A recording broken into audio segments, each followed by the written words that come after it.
माननीय केंद्र शिक्षा मंत्री श्रीयुक्त धर्मेंद्र प्रधान महोदय जड़े प्रमुख भारतीय राजनैतिक व्यक्ति विशेष जे कि शिक्षा पेट्रोलियम प्राकृतिक गैस तथा दक्षता विकास भली गुरुत्वपूर्ण विभाग रे केंद्र मंत्री भाव में गुरुत्वपूर्ण अवदान रखिछंती। तांकर नेतृत्व रे दल राज्य रे एवं देश रे खूब प्रभावशाली हो पारिछि। तांकर रणनीति गोटी चालना एवं माइक्रो मैनेजमेंट पाई समस्तंक पाखरे पहुंची समस्तंकर कथा बुझी समस्तंको एकत्रित करिवार भावना पाई से बेस जनाशुना। 1969 मसीह ओडिशार तालचेर जन्मग्रहण करिथिबा आमर मान्यवर मुख्य अतिथि अखिल भारतीय विद्यार्थी परिषद बा एबीवीपी जड़े कर्मी भाव में निजर राजनैतिक जीवन शुभारंभ करथिले। उत्कल विश्वविद्यालय नृ विज्ञान रे स्नातकोत्तर डिग्री हासिल करिसेंती। तांका करियर रो गतिपथ राज्य स्तरीय राजनीति 2000 मसीह ओडिशा विधानसभा रे विधायक भाव में निर्वाचित हेबा ठारू जातीय स्तर रे प्रसिद्धि लाभ करथिला। 2004 मसीहा जाए विधायक थिबा बेले से श्रेष्ठ विधायक भाव में सम्मानित होइछंती। जातीय युव मोर्चार सभापति पद हासिल करिछंती।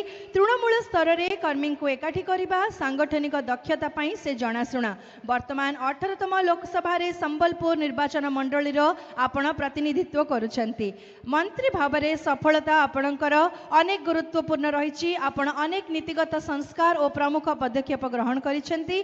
पेट्रोलियम एवं प्राकृतिक गैस मंत्री भाव में स्वाधीनता परवर्ती इतिहास रे एही पोर्टफोलियो रे भारतर सबुठारु दीर्घ समय धरी मंत्री भाव में रही आपण रेकॉर्ड सृष्टि करिसेंती।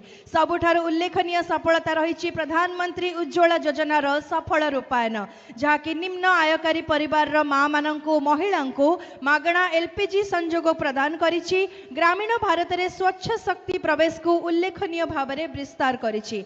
हाइड्रोकार्बन अनुसंधान लाइसेंसिंग नीति एवं पहल सब्सिडी संस्करण कार्यान्वयन आपण तदारक करछंती। इस्पात मंत्री भाव में आपणकर कार्यकाल रे मिशन पूर्वोदयर शुभारंभ घटिछि। यह भारत सरकार एक व्यापक पदक्षेप जहाँ देशर पूर्वांचल त्वरित सर्वांगीन विकास उद्दिष्ट। यही राज्य गुड़िकर समृद्ध प्राकृतिक संपद और सांस्कृतिक ऐतिह्यर उपयोग करी एहाकु जातीय अभिवृद्धिर प्रमुख ग्रोथ इंजिन करबा आपणकर लक्ष्य।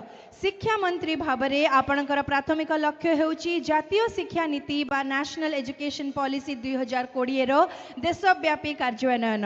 आपण दक्षता आधारित शिक्षा को समन्वित करबा डिजिटल शिक्षा को प्रोत्साहित करबा गवेषणा और नवसृजन को प्रोत्साहित करबा पई विभिन्न पदक्षेप नैछंती। आपणक कार्यकाल रे जातीय परीक्षा एजेंसी बा एनटीए रे संस्कार मध्य आनिछंती।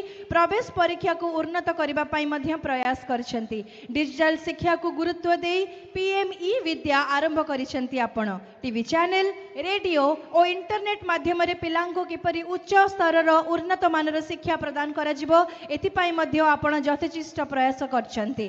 दक्षता मंत्री भाव में उद्यमिता मंत्री भाव में शिल्प तालीम अनुष्ठान बा आईटीआई रो भित्तिभूमि को आपण विस्तार करछंती।